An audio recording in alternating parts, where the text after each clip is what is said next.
ഞാനാണെങ്കിൽ കോൺഗ്രസിനെ ഇടുകയുള്ളൂ. നമ്മൾ പഴയ കോൺഗ്രസ് യൂണിയൻ എല്ലാം ഉള്ളതാണ്. കോൺഗ്രസിനെ ഇടുകയുള്ളൂ. ജയിക്കാനാണ് സാധ്യത. കഴിഞ്ഞ വർഷം അങ്ങനെയാണ് ജയിച്ചത്. എന്നാലേ നമുക്കൊരു നിലനിൽപ്പുള്ളൂ. കേന്ദ്രത്തിൽ കോൺഗ്രസ് വന്നാൽ ഈ കർശന നടപടികളൊക്കെ എടുത്ത് മാറ്റും.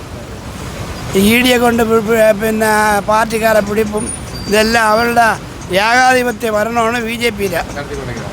നമ്മളെ ഇന്ത്യ സ്വാതന്ത്ര്യ രാജ്യമാണ്, ഏകാധിപത്യ രാജ്യമല്ല. ഇപ്പോൾ BJPയിലെ ഭരണം വന്നതിന് ശേഷം ഏകാധിപത്യം. അവർ ആരെതിർക്കുന്നോ അവർ ഉടനെ പോലീസിനെ വെച്ച് പിടിപ്പിക്കും. അതാണ് ഇന്ന് ഇന്ത്യയിൽ നടക്കുന്നത്. എത്ര ആയിരക്കണക്കിന് ഇപ്പോൾ ജയിലിൽ കിടക്കുന്നറിയാം. ഏതെങ്കിലും ഒരു കേസ് ഇല്ലാത്ത കേസിനെ ഉണ്ടാക്കി അവരെ പിടിച്ച് അകത്തിടും. അതാണ് അവരുടെ പരിപാടി. അവർക്കെതിരായിട്ട് ആരും നിൽക്കാൻ പാടില്ല. അങ്ങനെ നമ്മൾ മുഖ്യ എണ്ണവും നമ്മൾ കോൺഗ്രസിനെ ഇടുകയുള്ളൂ. അങ്ങനെ ഒരു ഏകാധിപത്യ ഭരണത്തിന് അനുവദിക്കില്ല. ഇന്ത്യ സ്വാതന്ത്ര്യ രാജ്യമാണ്. എത്രയും മതക്കാർ സമരം ചെയ്താണ് ഇന്ത്യ സ്വാതന്ത്ര്യം ഉണ്ടാക്കിയത്. മുസ്ലിം ആയാലും ഹിന്ദു ആയാലും ക്രിസ്ത്യാനി ആയാലും അങ്ങനെ ഉണ്ടാക്കിയ ഒരു രാജ്യത്തിന് ഏകാധിപത്യ ഭരണത്തിന് വിടുമോ?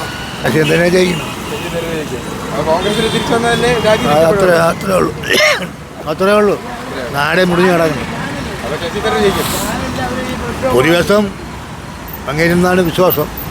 ആര് ജയിക്കും? തരൂര് ജയിക്കണമെന്നുള്ള ആഗ്രഹം ഉണ്ട്. അങ്ങനെയാണ് നമുക്കുള്ള ആശ.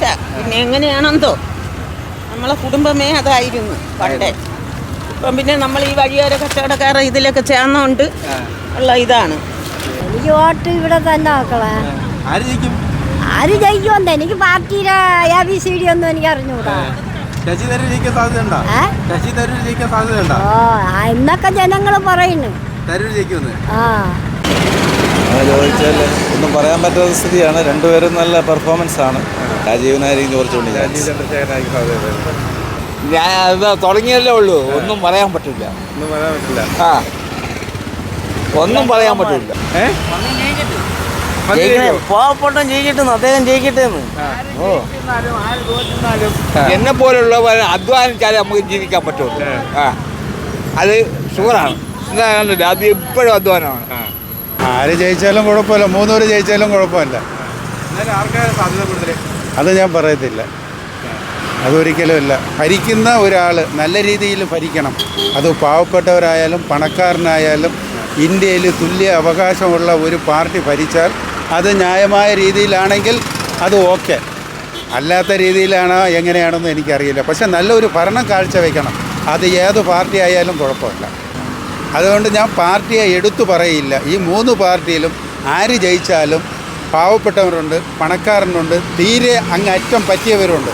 ഇവരെ നിയന്ത്രിച്ച് കൊണ്ടുപോകാനുള്ള നല്ലൊരു കഴിവുള്ള ഒരു ഭരണാധികാരി വേണം. അത് ഉണ്ടെങ്കിലേ ഇതൊക്കെ കഴിയുള്ളൂ. ഇത് പണക്കാരൻ്റെ കൂടെ പണം, പാവപ്പെട്ടവൻ തീരെ അങ്ങ് അറ്റം പോയി അവനെ തിരിഞ്ഞു പോലും നോക്കാനില്ല. അപ്പം ഞാൻ തന്നെ ഇവിടെ ഇരിക്കുന്നുണ്ട്.